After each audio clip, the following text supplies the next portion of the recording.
itu sudah diketahui datanya, itu bisa meramalkan dalam misalkan 3 tahun ke depan itu masih bisa. Jadi tahun 2021 yang sekarang itu kita bisa meramalkan gitu. Oh, berarti kalau ada sampai 2017 sampai meramal 2021 masih oke ya, Bu? Masih oke, tetapi harus kita hitung berapa. Tapi kalau misalkan cuma 3 tahun, cuma misalkan dari misalkan 2004 sampai 2017 cuma 3 tahun ya nggak bisa, kurang begitu bagus untuk meramalkan. Kalau rentangnya panjang ya, misalnya 2010 atau mungkin 2000 berapa ya, 2000 sebelum 2010 gitu ya. Jadi itu kan rentangnya panjang. Kalau rentangnya panjang itu juga bisa meramalkan di rentang waktu yang panjang gitu maksudnya. Jadi bisa nyangkut 2021-nya gitu maksudnya. Kira-kira berapa, kalau ini sih dipakai kan 8 tahun ya, Bu. Kalau dipakai 8 tahun untuk prediksi berapa tahun ke depan, Bu? Kalau misalkan 8 tahun ya bisa lah, 2 tahun ke depan itu sebetulnya masih bisa lah. 2 tahun, mungkin 3 tahun lah gitu, itu masih apa ya, masih reasonable gitu. Iya kan?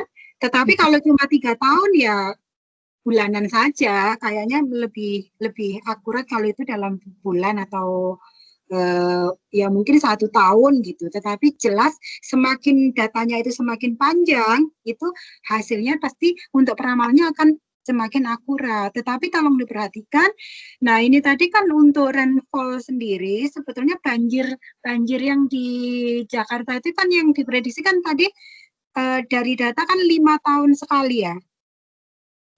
Kalau itu awalnya 5 tahun sekali, Bu, ya dulu. Cuman lama-kelamaan makin ke sini, makin nggak ada polanya, Bu. Nggak selalu 5 tahun itu terjadi banjir, bahkan kadang tiap tahun banjir, kadang nggak banjir gitu, Bu. Oh gitu. Kan ya, tapi yang diprediksi ini bukan banjirnya ya berarti ya. Curah hujannya atau apanya? Curah hujannya aja, Bu. Oh gitu, bukan banjirnya ya. Kalau banjirnya kan itu 5 tahun, dan apalagi kalau itu datanya tidak apa tidak periodik gitu ya, jadi ngacak itu akan lebih susah sih. Kalau memang yang akan di ini forecast yang rainfall sebetulnya bisa gitu. Itu tadi sudah bagus, sudah sampai ke pemodelan. Jadi untuk hasil yang terbaik, jadi menggunakan Sarima ya tadi. Sarima berapa? Sarima 001001, Bu. Oke. Dan tadi sudah dibuktikan ya untuk kenapa itu bisa terbaik itu karena apa tadi? Biasanya kan MAPE, itu bukan MAPE ya kalau ini ya. MAPE juga, Bu, cuma MAPE-nya cukup besar, Bu. Di sini MAPE-nya 540. Oh, jadi di sini BIC. BIC-nya, ya, Bu. Oke, jadi nggak masalah. Jadi di sini hasil akhirnya ya model itu tadi. Nah, ini rencananya akan dipublikasikan kemana? Ini sudah bahasa Inggris ini? Di jurnal internasional? Nggak tahu, Bu. Saya Bisa sekalian Sinta 2 juga bisa. Di jurnal misalkan Sinta 2 bisa. Yang di dalam negeri, kalau misalkan mau di luar negeri juga bisa. Coba aja disubmit, ditulis yang bagus. Nah, nanti kalau misalkan mau disubmit ke jurnal itu, lihat syarat-syarat di situ, template-nya ada. Nanti bagaimana penulisan daftar pustakanya gitu. Jadi sayang sekali gitu. Kalau misalkan tidak dipublikasikan, ya. Iya, Ibu. Baik, Ibu. Oke. Dari kelompok lain mungkin ada yang ditanyakan? Ada masukan?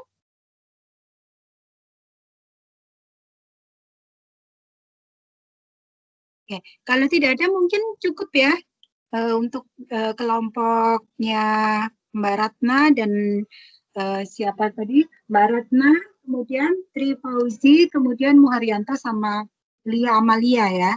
Oke, terima kasih, itu tadi hasilnya sudah bagus, nanti bisa dilanjutkan untuk dipublikasikan ya. Gitu, karena sudah bahasa Inggris, sudah rapi gitu ya.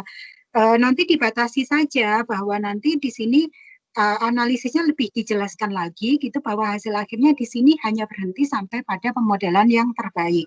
Dan itu pun terbaiknya itu bukan di tahun yang sekarang, jadi di tahun yang kemarin. Kalau dibandingkan dengan antara yang prediksi dengan aktualnya kan 2018 ya tadi itu ya berarti ya. Iya, Ibu. Iya, oke. Jadi tidak masalah, nanti dicoba saja untuk dipublikasi ya. Oke. Iya. Bu, terima kasih. Terima kasih semuanya. Terima kasih, Bu. Terima kasih semua. Warahmatullahi wabarakatuh. Waalaikumsalam. Silakan kelompok berikutnya.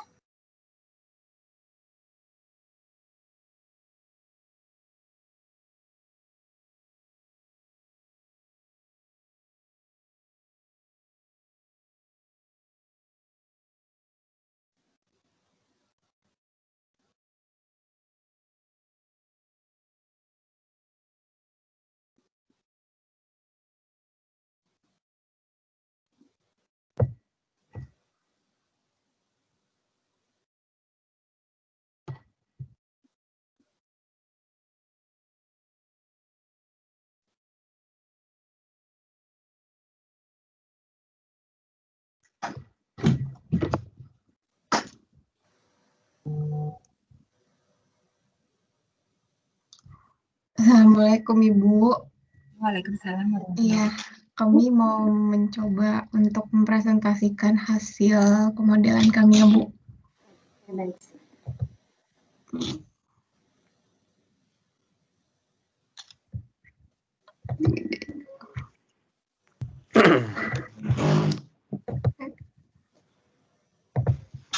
Nah, jadi oke, selamat siang semuanya. Hari ini saya yaitu Durismi Oci, Bambang Fedoni dan Imas Romlah akan mempresentasikan hasil pemodelan kami. Jadi di sini pemodelan kami itu tentang cash flow, pemodelan keuangan laporan arus kas PT Citos Makmur Abadi. Jadi PT Citos Makmur Abadi ini adalah suatu perusahaan ekspedisi. Ya, ekspedisi. Nah, untuk pengertian cash flow atau arus kasnya itu sendiri adalah laporan keuangan yang berisi informasi seputar keuangan perusahaan seperti kegiatan operasional, transaksi pembiayaan, pendanaan, ada investasi juga, nanti ada hal lainnya itu banyak ya. Nah, laporan keuangan ini berisi informasi finansial perusahaan secara keseluruhan dan komprehensif. Manajer atau top manajemen bisa mengambil keputusan dengan baik berdasarkan laporan tersebut. Nah, karena itu hal ini bersifat sangat penting. Nah, kenapa kami memiliki cash flow itu sendiri? Cash flow itu sendiri sebenarnya sudah setiap perusahaan itu punya sistemnya masing-masing. Tidak ada yang menggunakan cara yang seperti akan kita lakukan sekarang. Karena cara yang kita lakukan sekarang itu merupakan cara manual, yaitu menghitung sendiri, tidak memakai sistem. Paling kita menggunakan Microsoft Excel sebagai pembantu penghitungan, supaya lebih efektif dan tidak salah hitung ya. Nah, tapi sebenarnya di dalam dunia nyata, cash flow itu sendiri sudah ada sistemnya. Jadi, sudah ada model cash flow-nya sendiri setiap sistem perusahaan. Jadi, kita di sini membreakdown sistem itu supaya kelihatan dari cara manualnya sendiri. Itu. Nanti modelnya akan kelihatan. Nah, untuk cash flow sendiri itu ada dua jenis. Yang pertama itu cash inflow dan yang kedua itu cash outflow. Nah, inflow itu sendiri terdiri dari data penerimaan pendapatan lain dan sewa, penerimaan investasi dari pemilik, pinjaman atau hutang dari pihak lain, penagihan piutang, penjualan dari produk maupun jasa, penjualan aktiva tetap. Nah, sedangkan cash outflow itu hasil pembayaran sewa, bunga pajak, dividen, dan biaya pengeluaran lainnya. Hasil pembelian dari aktiva tetap, hasil pembayaran hutang-hutang, hasil pembayaran kembali dari investasi si pengusaha. Jadi sebenarnya cash inflow dan cash outflow itu merupakan data-data tergantung perusahaannya. Jadi karena kita nih pakai perusahaan ekspedisi ya, jadi data-datanya pun dari yang terdapat di perusahaan ekspedisi. Jadi kalau perusahaan yang mungkin perusahaan tambang lain lagi ya menghitung cash flow-nya. Nah, untuk elemen penting dari cash flow itu sendiri ada 3, yaitu aktivitas operasi, 2 aktivitas pendanaan, dan ketiga aktivitas investasi. Nah, aktivitas operasi itu sendiri berisi pendapatan dan beban yang berasal dari operasi utama di perusahaan, sehingga mempengaruhi laba dan rugi. Nah, cash outflow berhubungan dengan gaji karyawan dan pembayaran bunga dan pajak, sedangkan cash inflow untuk operasi yang berhubungan dengan pengumpulan kas. Nah, untuk aktivitas pendanaan ini berhubungan dengan penambahan modal perusahaan. Nah, biasanya ini memasukkan nilai penambahan atau pengurangan kas seperti penyetoran modal awal, obligasi, atau utang bank, dan penerbitan saham. Nah, yang ketiga itu ada aktivitas investasi. Nah, aktivitas arus kas yang berasal dari penjualan atau pembelian aktiva tetap serta kegiatan memasukkan nilai transaksi yang mempengaruhi untuk kegiatan investasi pada aset yang berumur lebih dari 1 tahun. Contohnya seperti pembelian atau penjualan aktiva tetap atau jangka panjang. Gitu. Nah, untuk metode pembuatan cash flow itu sendiri ada 2 sebenarnya. Dalam membuat model cash flow itu sendiri ada 2. Yang pertama itu metode langsung, yang kedua itu metode tidak langsung. Nah, kalau metode langsung ini merupakan metode membuat laporan arus kas dengan mengelompokkan kegiatan operasi ke berbagai kategori. Misalnya, aktivitas operasional dibedakan sendiri akunnya sendiri-sendiri seperti beban penyusutan, beban amortisasi, keuntungan, kerugian, dan sebagainya. Nah, kalau untuk membuat arus kas metode langsung itu, Anda harus menyiapkan buku kas bank dan buku kas kecil. Nah, selanjutnya Anda dapat memilih untuk melakukan pemeriksaan silang antar buku kas bank, rekening dan bonggol cek atau buku kas kecil. Dan yang kedua itu metode tidak langsung. Nah, kalau metode tidak langsung ini adalah metode yang kita gunakan sekarang, yang kelompok kami gunakan sekarang ini adalah metode tidak langsung. Jadi, berbeda dengan metode langsung, metode tidak langsung ini memusatkan perhatian pada perbedaan laba bersih, arus kas. Nanti arus kas ini akan terbit yang namanya neraca pembanding biasanya. Nah, metode tidak langsung ini menunjukkan hubungan antara laporan keuangan laba rugi, neraca, dan arus kas. Nah, karena datanya sudah tersedia langsung dalam perusahaan, maka metode ini lebih mudah biasanya. Nah, cuman karena ini seperti biasa kita manual ya, karena kita manual supaya bisa kelihatan modelnya dari mana, jadi kita menggunakan manual. Kalau dalam sistem tidak akan kelihatan soalnya. Oke.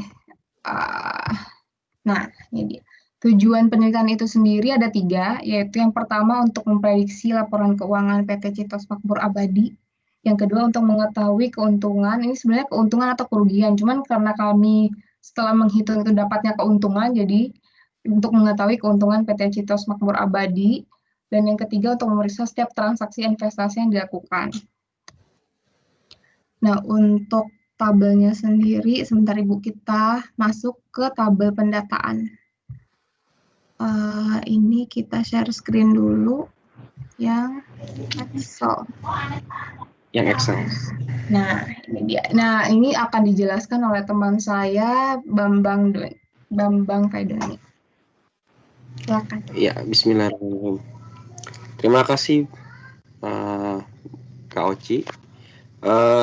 Selanjutnya, setelah tadi pengantar dari penjelasan Kak Oci bagaimana arus cash atau cash flow itu kita bisa buat kalau ada data dari satu perusahaan.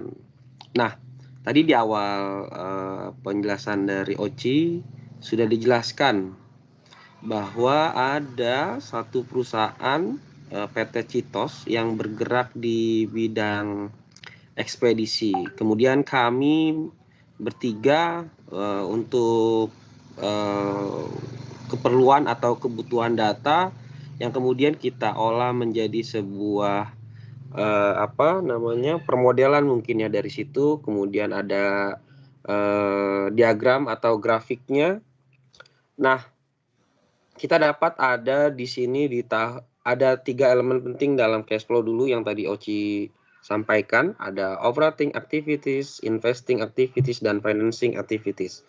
Nah, sumber data yang digunakan dalam membuat cash flow adalah laporan laba rugi periode berjalan. Nah, nanti di situ bergerak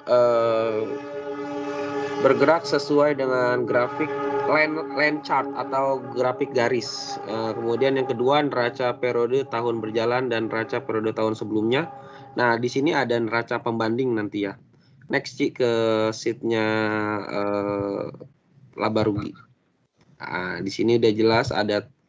Nah, di tahun 2020 ada beban, kemudian ada laba kotor, nanti dikurangin laba kotor, dikurangin beban, itu jadi laba net.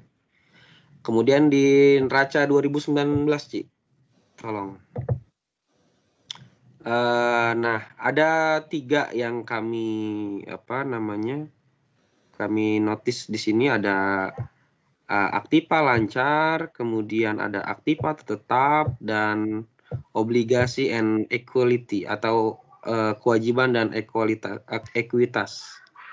Nah, di neraca 2020, jadi kita ngambil di 2 tahun terakhir, sama kurang lebihnya ada 3 item, ada aktiva lancar, aktiva tetap, dan kewajiban ekuitas.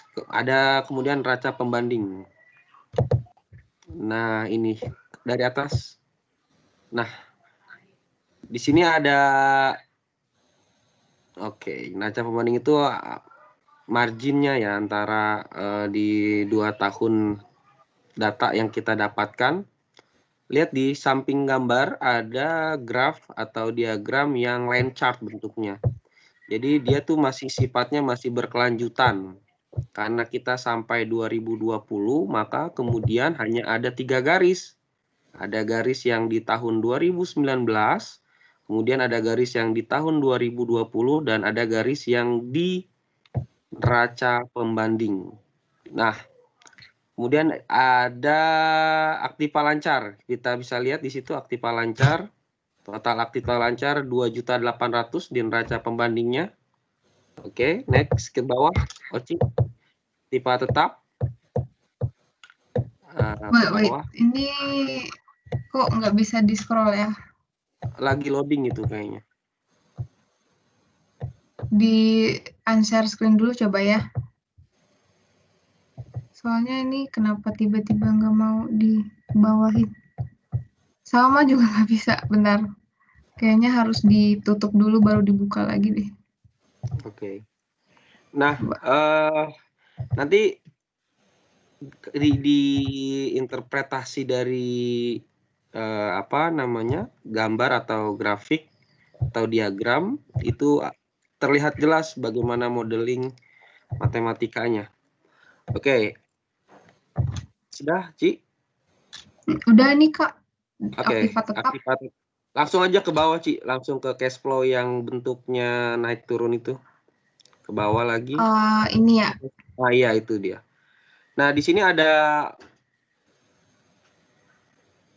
graf atau apa namanya? Bentuk akhir model cash flow-nya. Iya. Ada poin A, di situ jelas ya di yang horizontal ya. A, B, C, D, lihat di sini di total aktivitas kas jumlah A ditambah B ditambah C. A ditambah B ditambah C.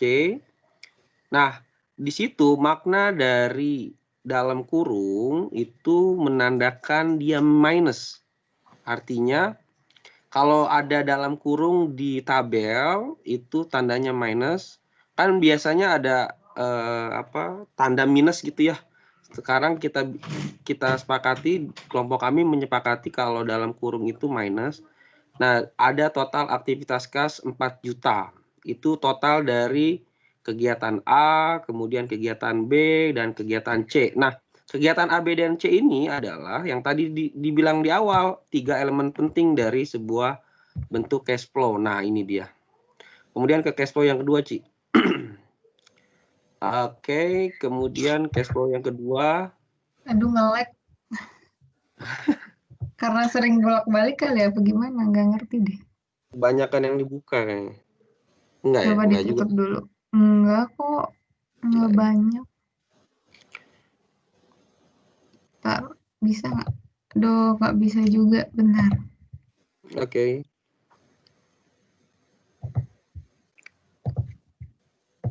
Ada apa ini? Yang tadi aja, yang ke cash flow 2 terakhir. Cash flow 2 terakhir ya. Oke. Yang resume dari semuanya. Nah, ini aja. Oke. Nah, kemudian ada bagian EFG. saldo awal di neraca 2019 8 juta, kemudian saldo kasar seharusnya 4 juta, sigma E tambah D, karena kita berkelanjutan datanya. Dan terakhir ada di poin G, saldo akhir kenyataannya ada 4 juta. Nah, menurut teori cash flow yang baik adalah hasil akhir dengan kenyataannya selisihnya harus 0. Dan alhamdulillahnya perusahaan yang kami ambil datanya ini, kesimpulannya kunci cash flow adalah hasil akhir atau selisihnya harus 0. Kalau tidak 0 berarti ada kesalahan dalam proses perhitungan cash flow. Bisa jadi tadi di investingnya atau financingnya itu bisa jadi ada kesalahan. Nah, bukan kebetulan ya, kenyataan yang kita dapat data di sini selisihnya itu adalah 0, selisih saldo kas yang seharusnya kemudian dengan saldo kas akhir kenyataannya. Nah, next ke wordnya, Ci. Yang interpretasi dari bentar. Kita nah ini. Nah, selanjutnya akan dijelaskan oleh rekan saya untuk Mbak Imas, dipersilahkan. Bismillahirrahmanirrahim. Assalamualaikum warahmatullahi wabarakatuh. Ibu Eti yang saya hormati juga teman-teman. Saya ingin menjelaskan tentang interpretasi grafik. Yang pertama di sini ada aktiva lancar ya. Total aktiva lancar pada tahun 2019 itu adalah 36.200.000. Ini diambil dari data PT Citos. Nah, 36.200.000 ini adalah didapatkan dari hasil kas ditambah piutang usaha, kemudian dikurangi cadangan kerugian. Karena cadangan kerugian itu dianggap sesuatu yang sifatnya itu sebagai cadangan dan tidak dianggap sebagai pemasukan di aktiva lancar. Kemudian ditambah perlengkapan dan ditambah barang belum dikirim. Ini merupakan aktiva lancar pada 2019. Kemudian total aktiva lancar pada tahun 2020 adalah 39 juta. Hal ini sama juga pada tahun 2020 itu hasil dari 39 juta itu adalah hasil dari kas pada tahun 2020 piutang usaha. Piutang usaha itu merupakan suatu aktiva atau kalau bagi perusahaan itu merupakan sesuatu yang kita miliki karena itu piutang bukan hutang. Maaf, diperbesar sedikit tampilannya. Boleh bentar. Ini sudah. Kemudian untuk yang ketiga, selisih aktiva lancar pada tahun 2020 dan 2019 adalah 2.800.000. Hal ini menunjukkan kenaikan aktiva lancar selama 1 tahun, yaitu senilai 2.800.000. Jadi terjadi kenaikan dari 2019 ke 2020. Kemudian bisa terlihat lagi di dalam grafik selisih kas pada tahun 2020 dan 2019 adalah 4 juta. Dan sedangkan jumlah kas pada tahun 2019 adalah 8 juta, sedangkan pada tahun 2020 adalah 4 juta. Nah, hal ini terlihat bahwa ada penggunaan kas senilai 4 juta pada tahun 2020. Kemudian piutang usaha tahun 2019 adalah 16 juta dan pada tahun 2020 adalah 20 juta. Piutang usaha bertambah senilai 4 juta pada tahun 2020. Kemudian cadangan kerugian pada tahun 2019 adalah 800, sedangkan pada tahun 2020 adalah 1 juta. Artinya di sini cadangan kerugian bertambah senilai 200.000 di tahun 2020. Kemudian perlengkapan yang tersedia pada tahun 2019 adalah 3 juta, sedangkan pada tahun 2020 adalah 2 juta. Hal ini menunjukkan terjadi penggunaan perlengkapan senilai 1 juta selama 1 tahun. Kemudian, barang yang belum dikirim pada tahun 2019 adalah 10 juta, dan pada tahun 2020 adalah senilai 14 juta. Hal ini menunjukkan kenaikan barang yang belum dikirim pada tahun 2020, yaitu senilai 4 juta. Ini untuk hasil dari interpretasi grafik aktiva lancar. Kemudian selanjutnya pada aktiva tetap, di sini aktiva tetap itu berupa kendaraan, gedung, tanah. Nah, di sini terdapat pengurangan pada akumulasi penyusutan kendaraan dan akumulasi penyusutan gedung.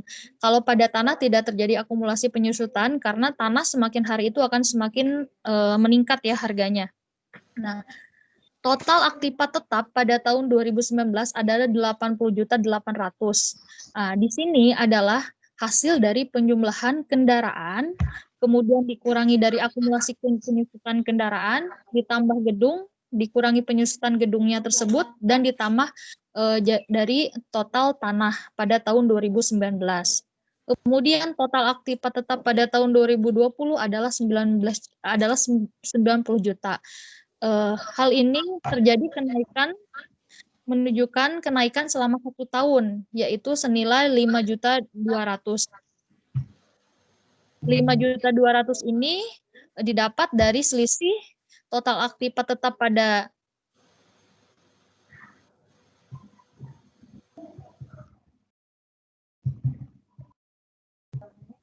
halo? Halo? Ci, nggak kelihatan? Coba. Kenapa? Nggak kelihatan? Oke, ya. Ke bawah, Ci. Udah belum? Ya udah. Kemudian ya hal ini karena terjadi kenaikan aktiva tetap selama 1 tahun. Hal ini bisa terlihat bahwa pada tahun 2020 total aktiva tetapnya itu adalah 90 juta. Sedangkan pada tahun 2019 total aktiva tetapnya itu 84.800.000. Hal ini menunjukkan kenaikan aktiva tetap pada PT Citos adalah 5.200.000. Nah, kemudian terjadi kenaikan aktiva tetap selama 1 tahun terakhir pada kendaraan, yaitu senilai 6 juta. Nah, kemudian pada tahun 2020, akumulasi penyusutan kendaraan bertambah senilai 400.000. Hal ini terjadi karena kenaikan aktiva tetap pada kendaraan naik, sehingga akumulasi penyusutan kendaraan pun pasti akan bertambah. Nah, kemudian aktiva tetap pada gedung tetap bernilai sama pada tahun 2019 dan 2020. Akan tetapi akumulasi penyusutan gedung juga bertambah karena gedung itu semakin hari efektivitasnya mungkin bisa berkurang sehingga penyusutannya berkurang yaitu senilai 400.000. Kemudian selanjutnya aktiva tetap berupa tanah pada 2019 dan 2020 itu bernilai sama dan tetap. Nah, catatan dari interpretasi grafik di sini adalah dari 2 diagram yang disajikan, yaitu aktiva lancar dan aktiva tetap, total aktiva pada tahun 2019 adalah 121 juta. Di sini total aktiva lancar dan tetap ya. Sedangkan total aktiva pada tahun 2020 adalah 129 juta. Ini total aktiva tetap dan lancar juga pada tahun 2020. Hal ini menunjukkan terjadinya kenaikan aktiva selama 1 tahun dari 2019 sampai dengan 2020 yaitu senilai 8 juta. Nah, kemudian di sini adalah diagram kewajiban dan ekuitas ya. Nah, bisa dilihat di sini diagramnya untuk warna biru itu tahun 2020 dan warna merah itu 2019. Total kewajiban atau total hutang 2019 adalah 110 juta. Hasil 110 juta ini adalah termasuk utang usaha, utang sewa, dan utang bank selama 2019. Sedangkan total kewajiban pada tahun 2020 adalah 70 juta. 70 juta ini merupakan utang usaha, utang sewa, utang bank PT Citos pada tahun 2020. Hal ini menunjukkan bahwa PT Citos dalam 1 tahun bisa membayar kewajibannya senilai 4 juta. Terlihat ya bahwa di 2019 itu hutangnya 110, sedangkan di 2020 hutangnya tinggal 70. Berarti PT Citos bisa membayar hutang 40 juta selama 1 tahun. Kemudian utang usahanya berkurang 10 juta pada tahun 2020. 40 juta itu dari mana? Dari sini, dari utang usahanya berkurang 10 juta, terus utang sewanya berkurang 10 juta, dan hutang banknya berkurang 20 juta. Jika kita tambahkan, ini hasilnya sama dengan 40 juta ya.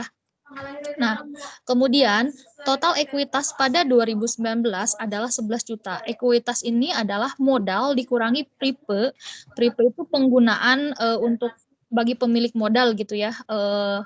Kita mengambil keuntungan gitu pripe itu. Kemudian ditambah laba 2019. Sedangkan total ekuitas pada tahun 2020 adalah 59 juta. 59 juta ini hasil dari modal dikurangi pripe ditambah laba rugi pada tahun 2020. Nah, di sini terjadi penambahan ekuitas dalam 1 tahun yaitu senilai 48 juta. Nah, catatan, karena dalam 1 tahun terakhir, PT Citos itu bisa membayar kewajiban senilai 40 juta dan penambahan ekuitas dalam 1 tahun adalah 48 juta. Hal ini menunjukkan bahwa selisih dari ekuitas dan kewajiban adalah senilai 8 juta. Gitu. Dari 8 juta ini bersihnya. Karena 48 juta itu, 40 jutanya sudah dibayarkan oleh PT Citos sebagai bayaran hutang dan sisanya adalah 8 juta. Sekian interpretasi grafik dari saya kembalikan kepada kelompok saya. Terima kasih semuanya.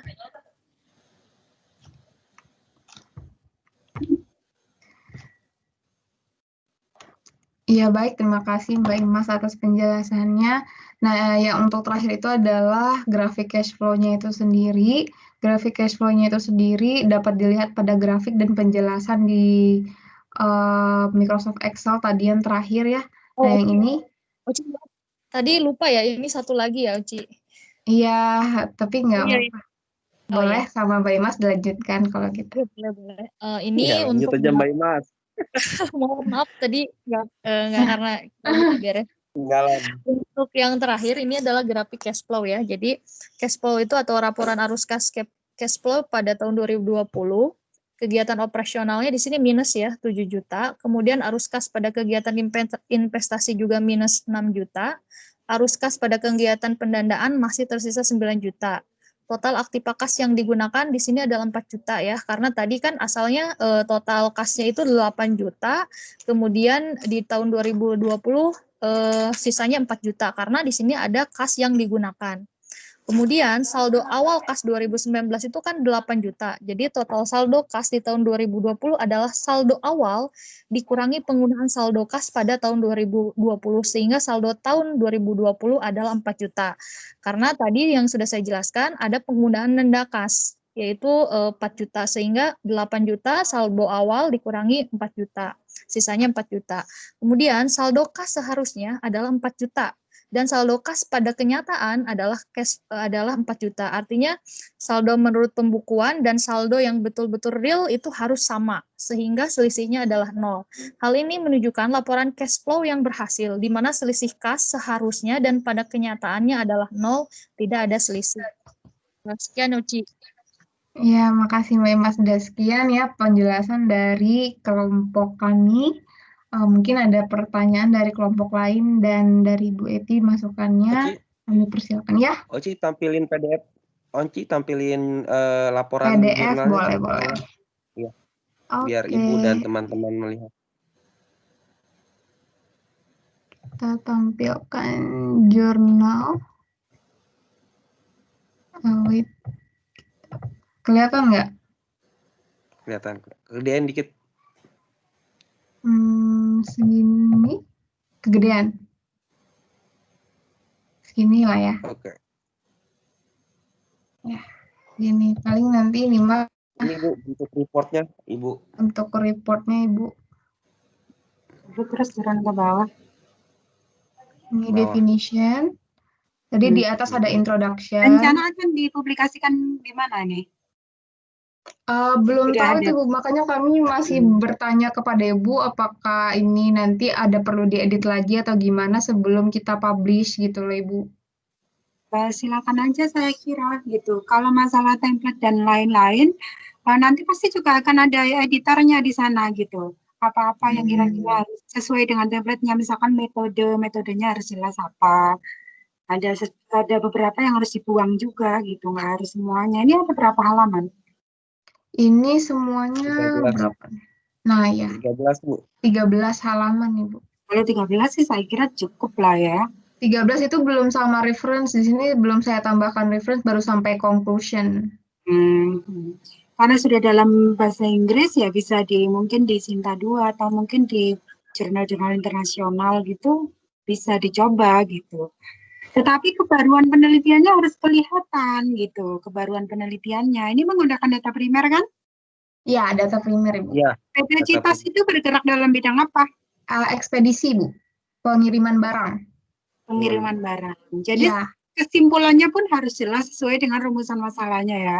Kesimpulannya bahwa apa tadi? Masalah cash flow-nya itu sebetulnya bagaimana?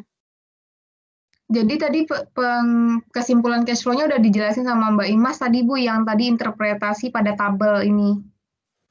Jadi nanti kesimpulan cash flow-nya itu nanti dilihat apakah ada kerugian atau kekurangan, ada investasinya sesuai nggak dengan jumlah kas yang dipegang sekarang sama laporannya. Jadi kita menghitung, jadi uang yang dipegang kejadian sekarang sama si perusahaan sama nggak dengan laporan pembukuan yang ada gitu. Jadi tidak ada penyimpangan antara real life sama laporan buku keuangan kasnya gitu, Bu. Kalau yang di sini berarti berhasil atau tidak? Berhasil, Ibu, karena selisihnya dapatnya 0. Memang betul seperti itu, datanya pun data ini ya, data primer ya. Iya, data primer. Betul, Bu. Ya, nggak masalah. Kalau memang yang akan dibahas itu memang itu gitu, cuma sampai di situ ya silakan gitu. Saya kira ya cukup gitu.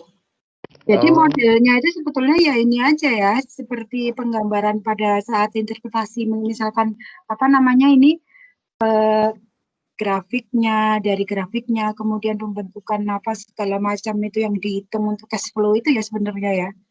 Pemodelannya itu di situ ya. Iya, di situ. Betul, Bu. Oke. Kalau itu datanya real, primer, kemudian bisa dipertanggungjawabkan dan kemudian ditambahkan nanti deskripsi mengenai kebaruan penelitiannya bisa dituliskan di latar belakang, ya sudah itu siap untuk dipublikasi. Ya, gitu ya. Ibu, kalau untuk kebaruan penelitian itu tuh, Bu, bisa nggak, Bu, kalau misalnya data yang digunakan data tahun 2020, karena kan emang baru 2020, yang kemarin sama 2019 ini metode cash flow-nya. Tapi mungkin kalau untuk cash flow dengan metode secara tidak langsungnya itu sendiri kan emang sudah ada sejak lama. Jadi kebaruannya paling cuma datanya aja, Bu, gitu. Ya, bisa saja. Tetapi begini, bisa. Tetapi tidak semua jurnal atau publisher itu mau menerima biasanya gitu. Jadi di beberapa jurnal yang standarnya memang agak tinggi gitu, biasanya kalau terlalu itu biasa gitu, mereka nggak akan menerima gitu loh. Tetapi kalau misalkan ya udahlah kita yang di jurnal, bisa sih jurnal internasional juga bisa. Coba saja nanti di searching gitu ya, jurnal internasional mana gitu yang kira-kira ya bahwasanya nanti ditolak atau ini ya nggak apa-apa, ditolak kemudian diturunkan yang sebelumnya mungkin misalkan dari misalkan Q1 gitu. Ya Q1 kalau nggak bisa Q1 Q2. Kalau nggak bisa Q2 Q3, kalau nggak bisa Q3 Q4 kan gitu bisa. Kemudian kalau nggak bisa ke semuanya, bisa yang jurnal lokal gitu kan, bisa Sinta 1, Sinta 2, kayak gitu. Jadi nggak apa-apa, nanti dicoba saja mungkin ini kalau misalkan di Sinta 1, Sinta 2, kalau mau jurnal lokal masih bisa. Dicoba saja ya. Kalau jurnal internasional ya nanti akan ada saran biasanya. Akan ada saran dari editor mungkin di sana gitu. Kalau misalkan jurnalnya yang nggak terlalu yang misalkan Q4 aja, mungkin Q4, Q3 dicoba saja gitu. Ya, karena tulisannya sudah bahasa Inggris, sudah ini. Tinggal nanti mengikuti template dari jurnal itu gitu ya. Bagus nanti. Oke, gitu ya. Yang lain ada yang ditanyakan paling nggak? nanti berarti nanti tinggal kita tambahkan kebaruan aja ya, Bu ya? Ya, kebaruannya ditambahkan. Memang harus ada itu sebagai syarat kita mempublikasi itu harus menceritakan kebaruannya itu apa. Dari awal dari awal ya, Bu ya? Di latar belakang. Dari awal, ya. Posisi kita menjelaskan itu di latar belakang. Dan disertai kalau misalkan itu berupa opini atau berupa opini itu harus ada referensinya yang mengatakan seperti itu, tuliskan referensinya ya. Kalau bisa referensi yang ya. Oke, sip, Ibu. Ya, makasih Bu. Ya, oke, Terima sama-sama. kasih Bu Oke. Epi. Terima kasih, Sekian Bu. presentasi dari kelompok kami. Mungkin kami tutup. Wassalamualaikum warahmatullahi wabarakatuh. Assalamualaikum warahmatullahi Waalaikumsalam Waalaikumsalam warahmatullahi wabarakatuh. warahmatullahi wabarakatuh. wabarakatuh. Alhamdulillah. Ada berapa kelompok di Eh, sini? Ini baru 2 kelompok. berikutnya kelompok saya, Bu. Ya, Semuanya boleh. Kelompok saya, Bu, mau. Kelompok saya, Bu. Mau. Semuanya ada 7, Bu. Ada 7 berarti tidak bisa hari ini semua ya. Saya jam 1 ada rapat ini, jadi mungkin sampai dengan 12:30 saja gitu, karena akan sholat dulu baru kemudian ada rapat senat nanti, jadi saya nggak bisa gitu ya. Tapi nanti kapan lagi berarti untuk kelompok yang belum presentasi? Rabu depan bagaimana, Bu? minggu depan. Oke, Rabu depan nggak masalah. Oke, kalau Rabu depan ya, semoga nanti nggak ada setelah jam 1, kalau misalkan masih ada waktu kan bisa terus gitu. Kalau hari ini saya nggak bisa gitu. Tapi tolong tulisannya semua dikumpulkan hari ini ya.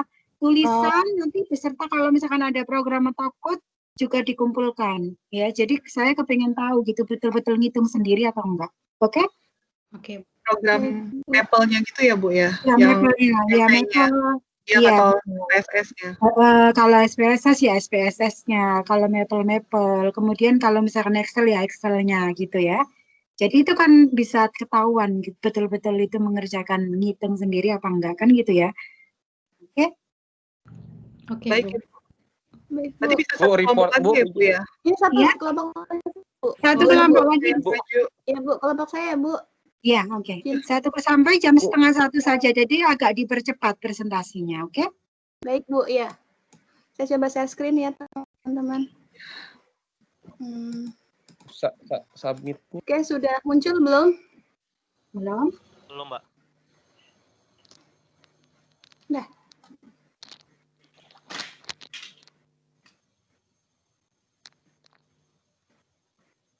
Sudah muncul belum? Sudah. Sudah. Di slideshow. Ya. Assalamualaikum warahmatullahi wabarakatuh.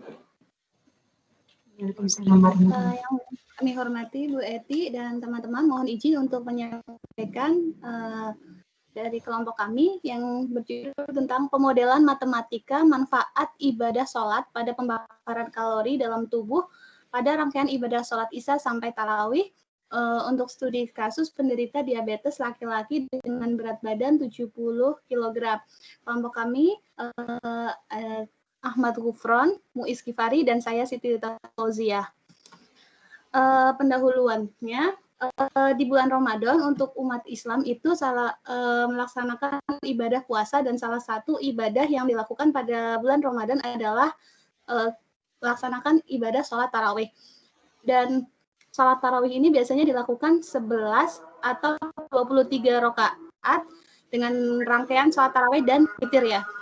Kemudian dalam sholat tarawih ini juga terdapat gerakan-gerakan yang dapat menyehatkan badan, dan hal ini bisa disebut sebagai olahraga dalam bentuk ibadah. Nah, kemudian kegiatan sholat tarawih ini dilakukan pada malam hari, sehingga dapat dikatakan juga sebagai olahraga pada malam hari. Sementara pada bulan Ramadan ini, pada umumnya mempersiapkan takjil atau menu buka puasa, di mana di situ mengkonsumsi makanan pada saat berbuka sehingga terjadi penambahan jumlah kalori dalam tubuh. Nah, sementara sholat tarawih tadi dilaksanakan pada malam hari dengan gerakan-gerakan sholat itu merupakan gerakan-gerakan aktif, gerakan-gerakan fleksibel yang dapat meningkatkan kekuatan otot dan dapat menyehatkan tubuh. Itu menurut Deden Suparman 2015. Kemudian menurut Nur Supriyana 2017, gerakan sholat ini dapat membakar kalori dan menjadikan tubuh menjadi sehat. Nah, di samping itu, menurut Empati et al. 2015, sholat juga dapat bermanfaat terhadap kesehatan psikis. Nah, penelitian kami itu mencoba untuk mengkaji manfaat gerakan sholat, tapi rangkaian sholat tarawih yang tumaninah pada pembakaran kalori dalam tubuh. Selain itu, penilaian ini juga akan ditujukan bagaimana pemodelan matematika atau membuat model matematikanya dari manfaat jumlah rakaat salat tarawih pada pembakaran kalori tubuh yang selanjutnya akan berefek pada kesehatan. Untuk teorinya, yang pertama adalah tentang sholat tarawih. Di sini ada dua pendapat secara umum. Yang pertama adalah tentang jumlah rakaatnya 8 dan 20. Kemudian keutamaan sholat tarawih yaitu karena ini hanya di bulan Ramadan sehingga sholat yang sangat dikehendaki. Kemudian dilaksanakannya sholat tarawih ini di bulan Ramadan, kemudian berjamaah di masjid, kemudian dilaksanakan pada malam hari dan sebelum tidur, dan hukumnya adalah sunnah. Kemudian ada sholat witir di rangkaian sholat malam ini kan ada tarawih, ada witir itu ganjil. Yang umum dilaksanakan di sini pada dalam rangkaian sholat tarawih ini ada 3 rakaat witirnya. Jadi kalau yang tarawihnya 8 sama witirnya 3 jadi 11, kalau yang tarawihnya 20 sama 3 jadi 23. Kemudian tentang analisis regresi, di mana ini merupakan metode untuk menentukan hubungan sebab akibat antara satu variabel dengan variabel yang lain, dari variabel independen atau variabel bebas, misalkan kita X, terhadap variabel depend atau terikatnya. Kemudian untuk metodologi dan desain penelitiannya, metodenya adalah research and development atau R&D. Dengan metode ini akan dihasilkan suatu model baru dengan menuju kepada model sebelumnya, di mana desain penelitiannya adalah beberapa langkah untuk membuat model matematika. Yang pertama adalah masalah dunia nyata, kemudian masalah dalam matematika, kemudian membuat asumsi. Setelah membuat asumsi, memformulasikan persamaan atau bentuk persamaan atau pertidaksamaannya, kemudian solusi atau penyelesaian dari persamaan pertidaksamaan, kemudian menginterpretasikan hasil dari penyelesaian tadi, dan solusi dalam aplikasi dunia nyata. Untuk presentasi selanjutnya akan disampaikan oleh teman saya, Muiz Gifari, dipersilakan. Nah, untuk asumsi sholat tarawih ini ada 8 rakaat yang terbagi menjadi 2, 2, 2, 2, dan masing-masing atahiyat akhir langsung, dan witirnya sendiri 3 rakaat dengan 1 atahiyat akhir. Selesai sholat isya ada khutbah yang merupakan jeda ke sholat tarawih, dan biasanya pada sebagian besar ada juga zikir antara tarawih ke menuju sholat witir. Dalam pembentukan model ini dilihat juga jeda waktu antara sholat isya ke sholat tarawih dan tarawih ke witir. Tetapi yang dihitung merupakan banyaknya rakaat sholat tumanina dengan pembakaran kalori dalam tubuh, begitu juga dengan jedanya. Selanjutnya, Mbak Lita. Untuk kalorinya, ya, kasus seorang laki-laki penderita diabetes mempunyai berat badan 70 kg dan tinggi badannya itu adalah 170 cm. Maka asumsi kalori berikut yang merupakan kalori minimal yang masuk asupan makanan, ini menurut Aldini Tias et al. 2012.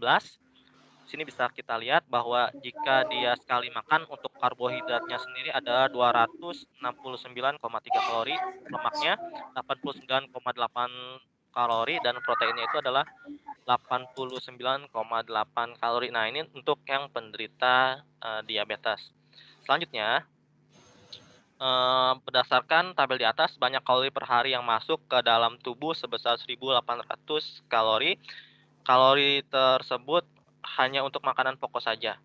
Dengan kebiasaan mengemil dan jajan akan membuat kadar kalori akan bertambah, apalagi saat berbuka puasa. Kondisi normal kalori untuk orang dewasa sebanyak 1.800 kalori sampai dengan 2.000 kalori. Kelebihan kalori dalam tubuh akan dibakar dengan melakukan gerakan sholat. Selanjutnya Mbak Lita, maaf. Mbak Lita, oke. Terima kasih. Nah, sekarang untuk kalori yang keluar saat sholat. Kalori yang keluar saat sholat yang dilakukan setiap harinya oleh manusia memiliki gerakan yang bermacam-macam seperti menggerakkan tangan, takbir ya, tubuh, ruku dan sujud, kaki, sujud dan duduk, dan gerakan kepala, salam ya. Gerakan sholat tersebut penulis asumsikan dengan gerakan stretching, pemanasan sebelum berolahraga, di mana memiliki kesamaan gerak tangan, tubuh, kaki, dan kepala. Di sini bisa kita lihat bahwa ketika melakukan stretching, seseorang melakukan kalori sebanyak 100 kalori dalam waktu 10 menit. Asumsi tersebut dijadikan acuan untuk menghitung kalori yang dikeluarkan saat melakukan 1 rakaat sholat. Ya ini jika 100 kalori itu 10 menit, 10 menit itu 1 rakaat sholat. Untuk 1 sholat itu sama dengan 4 rakaat dengan tumaninah, ini untuk isya ya. 1 rakaat 25 kalori atau sama dengan waktunya itu 2,5 menit. Minimal stretching 150 menit per minggu atau sama dengan 30 hari. Kultumnya lama waktunya itu seperti 4 rakaat atau bisa kita sebutnya 15 menit seperti itu. Lanjut lagi. Nah, lama waktunya dalam gerakan sholat yang tumaninah kayak bacaan itu 80 detik, ruku 12 detik, i'tidal 26 detik, sujud itu 24 detik dan duduk itu 18 detik dan jumlahnya itu adalah 150 detik. Nah, untuk kalori orang duduk untuk dengan berat 70 kg itu jika duduknya aja itu 5 menit, maka kalorinya 9 kalori dan seterusnya. Ini bisa dibaca selanjutnya. Next untuk nomor 9. Slide 9, Pak. Nah, hasil dan pembahasannya, permasalahan jumlah rakaat sholat dan banyaknya kalori yang keluar pada saat sholat yang tumanina dimodelkan ke dalam bahasa matematika. Langkah ini meliputi pemahaman pada karakteristik permasalahan yang akan dimodelkan, kemudian membatasi permasalahan yang akan dibahas. Identifikasi dan pembatasan masalah menghasilkan variabel-variabel yang dapat dibentuk beberapa hubungan antara variabel tersebut, kemudian menjabarkan variabel-variabel dan sistem menjadi model. Membuat formulasi persamaan atau pertidaksamaan matematika, menyelesaikan persamaan atau pertidaksamaan tersebut, kemudian menginterpretasikan hasilnya. Selanjutnya mungkin akan dilanjutkan oleh Saudara Gufron. Saudara Gufron? Iya, halo.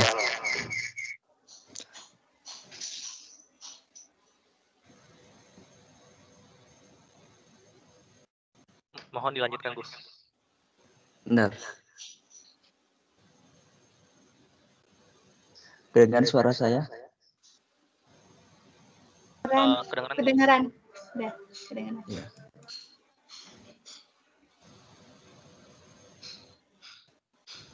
Suaranya jelas nggak? Banget, jelas banget. Oke. Selanjutnya ke formulasi persamaan pertidaksamaannya dari asumsi yang ada yang sebelumnya didapat kalori yang keluar saat melakukan sholat yakni sebagai berikut.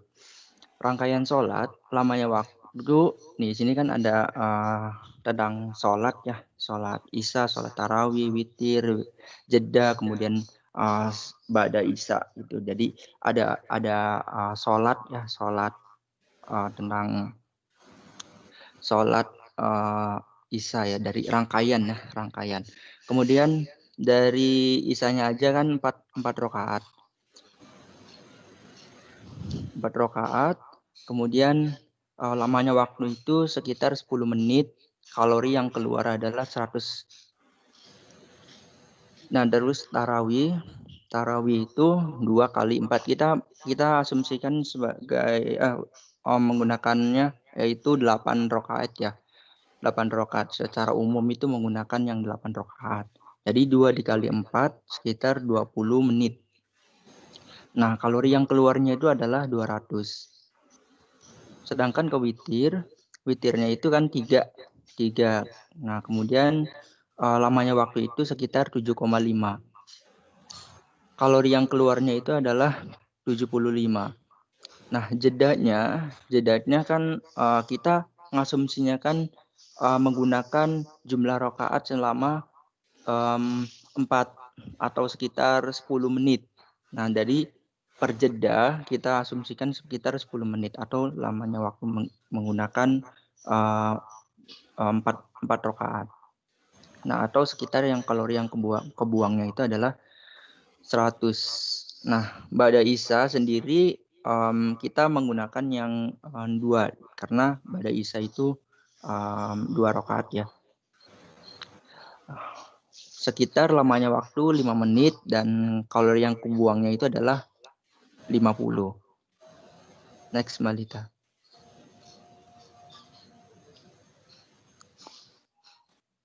Nah, berdasarkan perhitungan dari analisis regresi eksponensial, kita mendapatkan bahwa Y-nya itu sama dengan 25X.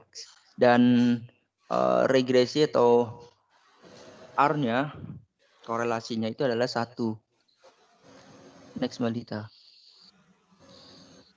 Nah, dari persamaan tersebut, berikut diberikan pendekatan jumlah kalori yang dibuktikan dengan perhitungan.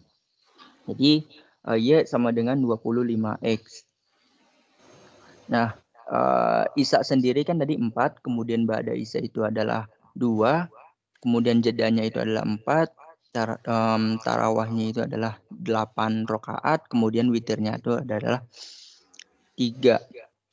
Nah, dari totalnya saja kita menemukan bahwa ya totalnya itu adalah 525. Jadi jika seorang melaksanakan sholat Isya, Ba'da Isya, terus kemudian kita duduk saja, tarawih dan witir, itu sudah membakar 525.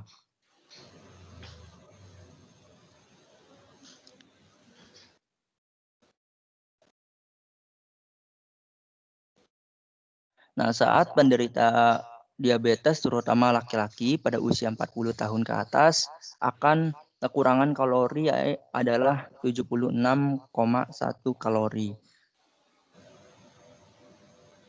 Setelah mengetahui hasil dari pemerolehan kalori pada hasil pembahasan sebelumnya, yang pertama, Isya sebesar 100 kalori, tarawih sebesar 200 kalori, dan witir sebanyak 75 kalori. Sedangkan kalori minimal yang masuk dari asupan makanan sebesar 1998 kalori.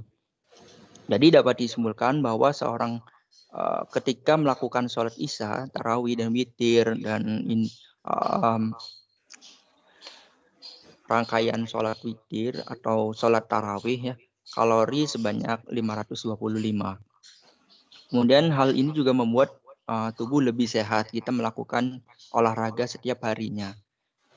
Akan terjadi pada penderita diabetes untuk laki-laki yang berusia 40 tahun ke atas akan kekurangan kalorinya adalah 76,1 kalori.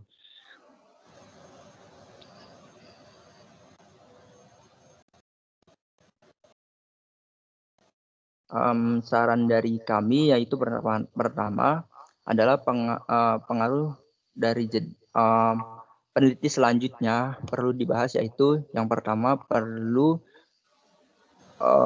adanya penelitian lanjutan, kemudian pengaruh dari jeda waktu antara sholat satu dengan sholat yang lainnya beserta manfaatnya. Kemudian bagaimana jika ada penyakit lain dan apakah asupan harus ditambahkan setelah sholat. Demikian yang bisa kelompok kami sampaikan. Selebihnya saya kembalikan kepada Mbak Lita.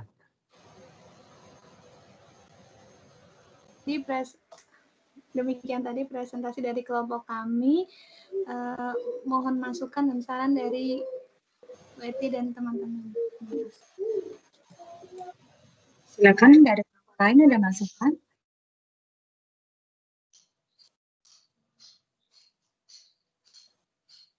Nah, ini untuk penderita diabetes ya, penderita diabetes saja yang dibahas ya. Iya, Bu. Soalnya data yang ditemukan itu, Bu.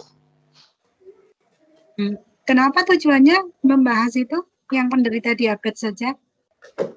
Karena kan kalau melihat dari situasi yang kadang-kadang di masyarakat yang terjadi, yang penderita diabetes itu sangat jarang sekali ditemukan di saat sholat tarawih. Kemungkinan kalau sholat biasa, sholat wajib itu banyak, tapi kalau untuk sholat tarawih sendiri sedikit. Nah, kita masih belum tahu kenapa ada alasannya untuk ilmiahnya seperti itu, Bu. Oke, jadi hasil penelitiannya itu jadinya memberikan kontribusi pembakaran kalori berapa besar kalau dengan ibadah sholat itu? 525 Bu tadi. Dari normal yang biasa atau bagaimana? Penambahan atau apa? Kalau buat normalnya itu 525, sedangkan Kalau tanpa salat maksudnya, kalau tanpa salat berapa? Kalau setelah salat berapa? kalau tanpa sholat ya Bu ya. Hmm? Kalau tanpa sholatnya mungkin jedanya aja apa gimana Bu maksudnya Bu? Ya kalau tanpa salat berarti berapa gitu kalorinya, tapi kalau ini berapa kalori yang dibakar, kalau misalkan dengan salat berapa kalori yang dibakar.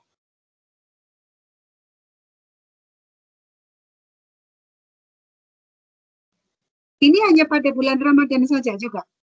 Iya Bu, pada bulan Ramadan doang Bu. Oke. Jadi bagaimana bedanya? Apa bedanya? Kalau dengan tanpa sholat sama yang sholat.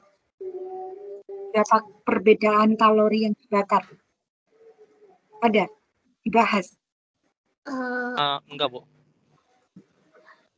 Kan kalau kita membahas pembakaran kalori pada saat melaksanakan rangkaian ibadah sholat tarawih, artinya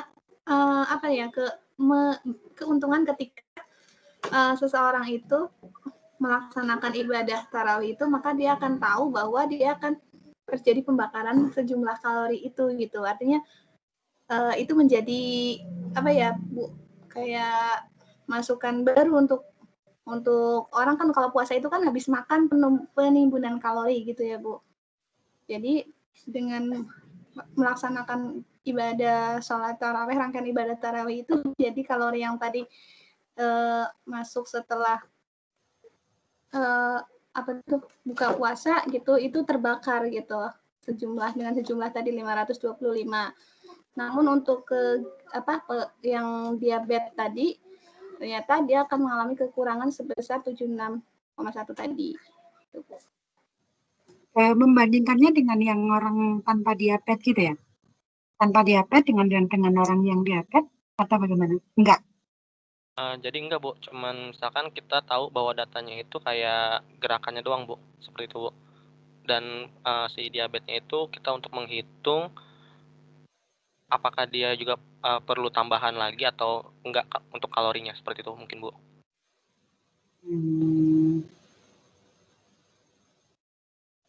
Jadi ya satu orang laki-laki yang diabetes itu tadi ya, yang dibahas ya di sini ya. Tidak ada tambahan lain? Tidak ada ya? Cuma memberikan informasi kalau dia terawih, ini kalorinya yang akan dibakar, kan cuma begitu hasilnya ya? Iya. Oke, ada pertanyaan lain dari kelompok yang lain? Silakan. Ada masukan? Rencana akan dipublikasikan di mana? Kalau netnya mah masih di antara Sinta 3 Sinta 4 kalau bisa Bu. Oke, silakan aja ya nanti. Sudah ditulis? Sudah jadi kan papernya? Sudah Bu. Sudah. Ya, tapi nanti cuman tinggal ngikutin ini doang dari template dari tempat yang mau dipublikasinya Bu. nanti silakan ya semuanya bisa diupload untuk semuanya, walaupun presentasinya minggu depan, semua harus upload di Google Classroom hari ini ya. Sekarang ya kalau bisa. Semuanya papernya atau laporannya beserta mungkin kalau misalkan ada lampiran-lampiran datanya juga diupload di situ. Berkelompok saja, nanti juga software kalau memang menggunakan software tertentu. Ya, tolong ya, karena saya ini hanya dari sisi presentasinya saja, saya belum membaca detail mengenai laporannya. Nanti saya harus periksa lagi. Oke? Gitu ya? Baik, Bu. Baik. Berarti untuk kelompok yang lain, berarti minggu depan saja ya? 4 kelompok yang lain minggu depan. Untuk 3 kelompok ini sudah, tetapi untuk pengumpulan semuanya ya, bahan-bahan presentasi dan lain-lain itu hari ini, sekarang kalau bisa ya, gitu.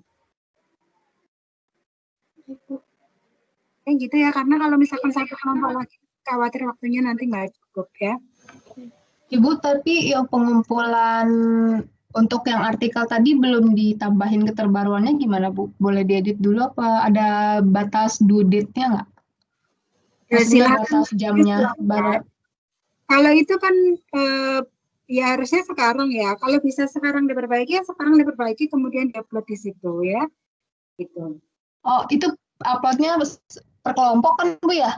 Satu. Kelompok. Ya, per kelompok. Oh, oke. Siap Bu. Itu ya. Makasih Bu. Saya tunggu, nanti saya kan harus mengkoreksi ini semua gitu, harus dibaca semua. Oke. Gitu ya. Untuk pertemuan hari ini saya kira cukup itu ya. Ada yang ditanyakan? Tidak, Ibu. Saya kira cukup itu dulu ya, karena ini ada yang harus saya siapkan dulu untuk nanti. Oke, baik.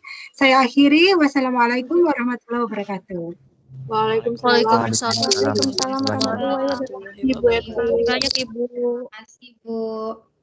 Sama-sama.